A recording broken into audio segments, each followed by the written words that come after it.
Assalamualaikum warahmatullahi wabarakatuh. Syahrul Ramadan Sayyidus Syuhur. Bulan Ramadan adalah raja semua bulan. Apa sebabnya? Maka Ramadan ini disebut Sayyidus Syuhur. Sebab yang pertama, Ramadan dipilih oleh Allah menjadi bulan tempat di mana pertama kali diturunkan ayat-ayat suci Al-Quranul Karim. Syahrul Ramadan alladhi unzila fihi al-Quran hudan lin-nasi wa bayyinatin minal huda wal furqan.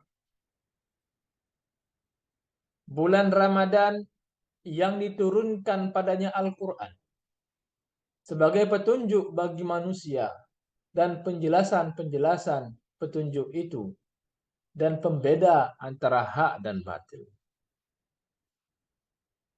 Oleh karena itu, salah satu bentuk ibadah yang sangat dianjurkan dalam bulan Ramadan di antaranya adalah memperbanyak membaca ayat-ayat suci Al-Quranul Karim. Yang kedua, Ramadan disebut Sayyidus Syuhur karena di dalamnya ada satu malam yang bobotnya khairum min alfi syahr. Satu malam tetapi lebih baik daripada 1000 bulan. Nilai ibadah di malam itu lebih baik daripada nilai ibadah 83 tahun. Padahal umur orang sekarang kan jarang yang sampai 83 tahun. Kalau kita mau jujur bercermin, rasanya kita harus mengakui banyak dosa dan kesalahan yang pernah kita kerjakan. Kalau kita berbuat dosa selama 40 tahun, kemudian kita bertobat 20 tahun lamanya. Kalau menurut rumus logika, ini kan belum tertutup dosa 40 tahun, ditebus dengan taubat 20 tahun. Belum lunas utang 40 juta kalau dibayar dengan 20 juta. Tapi haruskah dosa tidak terampuni?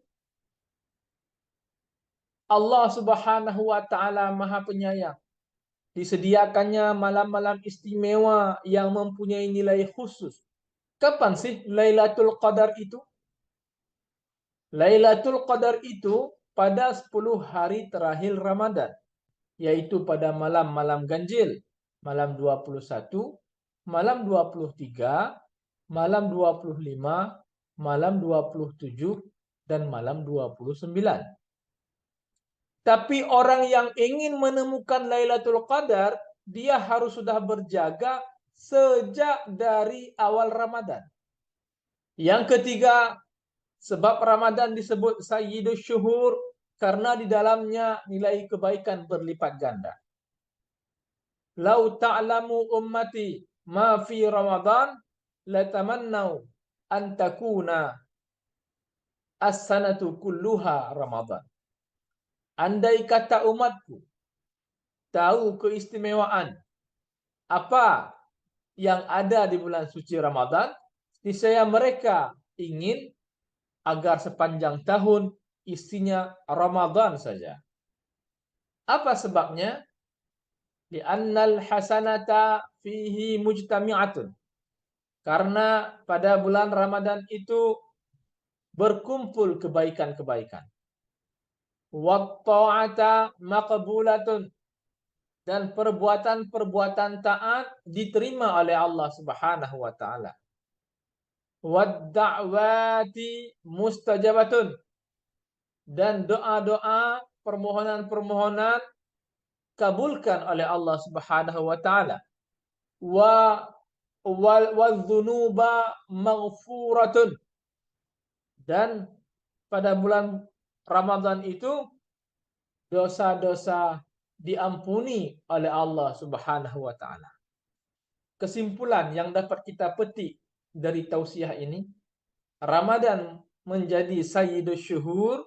Ramadan adalah raja seluruh bulan karena yang pertama di bulan Ramadan diturunkan pertama kali ayat-ayat Al-Quran. Yang kedua, di bulan Ramadan terdapat Lailatul Qadar. Yang ketiga, di bulan Ramadan kebaikan-kebaikan dilipat gandakan pahalanya. Yang keempat, di bulan Ramadan orang-orang beriman diperintahkan untuk berpuasa Ramadan.